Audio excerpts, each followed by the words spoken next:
ఒక చిన్న ఊరిలో రాము అనే బాలుడు ఉండేవాడు. అతను 12 సంవత్సరాల వయస్సు. అతని తండ్రి రైతు. ప్రతిరోజూ ఉదయం పాఠశాలకు వెళ్లే ముందు తన ఇంటి వెనుక ఉన్న పెద్ద బేలి మరం కింద కూర్చుని పుస్తకాలు చదువుతాడు. ఆ మరం చాలా పాతది. దాని కింద ఎప్పుడూ చల్లని నీడ ఉండేది. ఊరి వాళ్ళు దాన్ని రహస్య మరం అని పిలుస్తారు. ఒకరోజు రాము పాఠశాల నుంచి వచ్చి మరం కింద కూర్చుని గణిత పుస్తకం తీసుకున్నాడు. అప్పుడు ఏదో చిన్న శబ్దం వినిపించింది. టెక్ టెక్ అని. అతను చుట్టూ చూశాడు. ఎవరూ లేరు. కానీ శబ్దం మళ్లీ వినిపించింది. అతను మరం కాండానికి చెవి పెట్టాడు. లోపల నుంచి ఎవరో మాట్లాడుతున్నట్టు అనిపించింది. నేను ఇక్కడే ఉన్నాను, నన్ను వదిలేయ్ అని ఒక దుఃఖ గొంతు. రాము భయపడ్డాడు. కాని అతను ధైర్యవంతుడైన బాలుడు. ఇంటికి పరుగెత్తుకుంటూ వెళ్లి తండ్రిని పిలుచుకొచ్చాడు. తండ్రి కూడా చెవిపెట్టి విన్నారు. ఇది గాలి లేదా ఏదో కావచ్చు అని అన్నారు. కాని రాముకు సమాధానం కాలేదు. మరుసటి రోజు ఉదయం అతను మళ్లీ మరం కింద కూర్చున్నాడు. ఈసారి అతను తన చిన్న గుళికతో ఒక చిన్న రాయిని తీసి మరం బుడకి కొట్టాడు. ఏమైందో తెలుసా? మరం ఒక భాగం కొంచెం తెరుచుకుంది. అది ఒక పాత గుహలా ఉంది. లోపల చిన్న దీపం వెలుగు కనిపించింది. రాము ధైర్యం చేసి లోపలికి వెళ్ళాడు. లోపల ఒక చిన్న గది. అక్కడ ఒక పాత మరం పెట్టె ఉంది. పెట్టె మీద నన్ను తెరవకు అని రాసి ఉంది. కాని రాముకు కుతూహలం.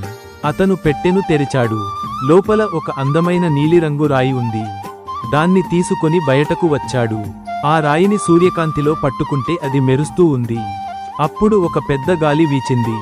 మరం నుంచి ఒక పాత ఋషి ఆకారం కనిపించింది. నేను ఈ మరంలో 300 సంవత్సరాలుగా బంధించబడి ఉన్నాను.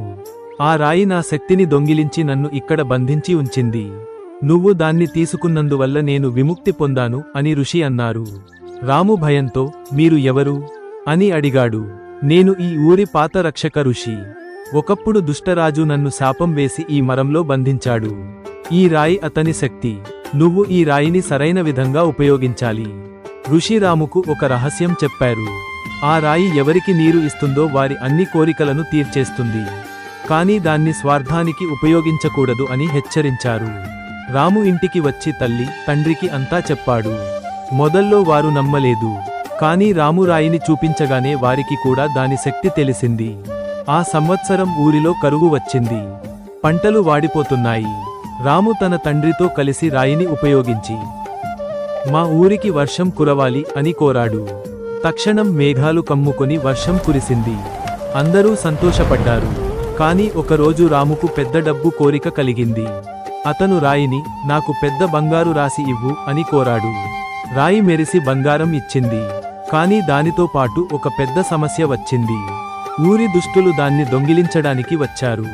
రాము భయపడ్డాడు.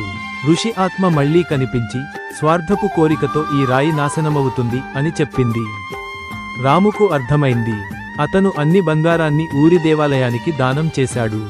రాయిని మళ్లీ మరం లోపల పెట్టి, మా ఊరికి ఎప్పుడూ సుఖ సంపద వస్తూ ఉండాలి అని కోరాడు. అప్పటినుంచి ఊరు సుఖంగా అభివృద్ధి చెందింది. రాము పెద్దయ్యాక పాఠశాలలో చదివి పెద్ద విజ్ఞాని అయ్యాడు. కాని ఎప్పుడూ స్వార్థానికి లొంగలేదు.